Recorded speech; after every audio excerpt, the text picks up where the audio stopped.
to talk to you about primitive reflexes and why they're so important for an infant to develop and have, and how it can impact a child's growth and development later on in life.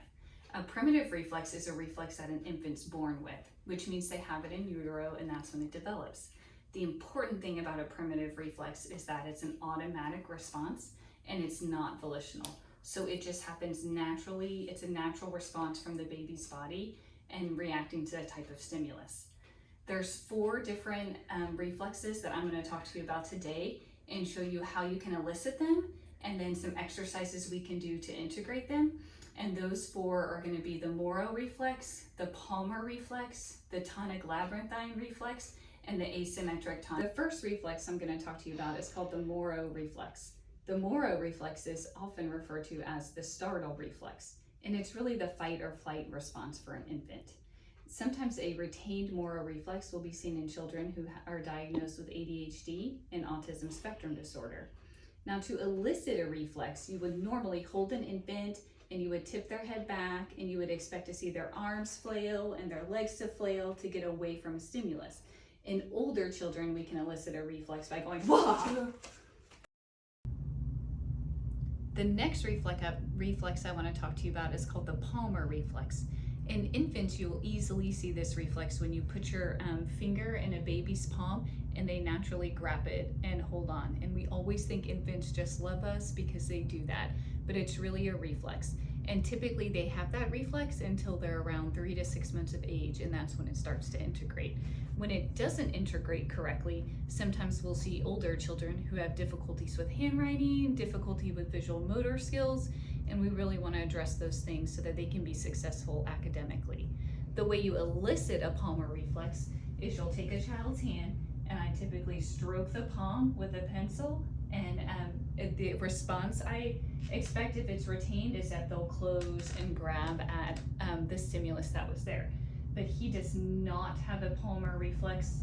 Some activities that you can do with a child to help integrate a Palmar reflex is really expose their palm to pressure and to touch and start to desensitize that area. So some things that we'll commonly do is give them a ball or some Play-Doh or some Theraputty, and we ask them to squish it and make it look like a pancake. Can you try that? Good. And then can you roll your hand back and roll that ball? Keep pushing down really hard. Can you make, if you push down really hard, does it change colors at all? Good. Turns a little bit white. Good. And we're just really working on him getting some pressure through that palm. For ATNR, you'll typically see older children who have that reflex still integrated have difficulties with coordination between their upper extremities and their lower extremity, with their visual motor skills from copying from the board. And when they're younger infants, you'll see them struggle with crawling.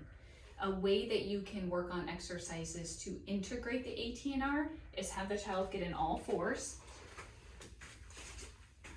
And this way they have weight through both of their arms evenly.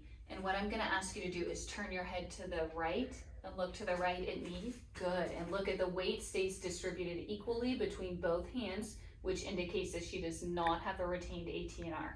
If I were to ask her to do this and I asked her to turn her head to the right, I would typically see this side of the left lower extremity bend, which means that they still had the ATNR reflex present. Exercises that you can do with your child to help integrate the ATNR is have them lay supine or have them lay prone on their belly and have them raise the opposite upper extremity and lower extremity.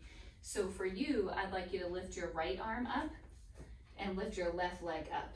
Good, good, nice. Crossing of midline, symmetrical sides. Can you switch and lift at the other sides? Good. And then I'll say switch again. Switch. Good. Switch, let's go faster. Good, and then it almost looks like they're swimming. Tonic labyrinthine reflex is another primitive reflex that an infant's born with. This reflex is really a foundational research for postural stability, which helps the child sit upright. Some common diagnoses for children that you'll see this retained reflex in will be ADD or ADHD.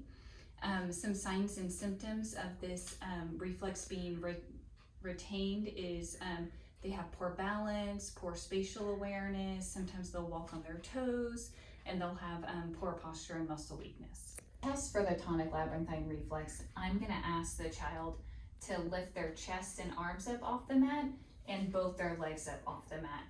Excellent, and I want them to hold this.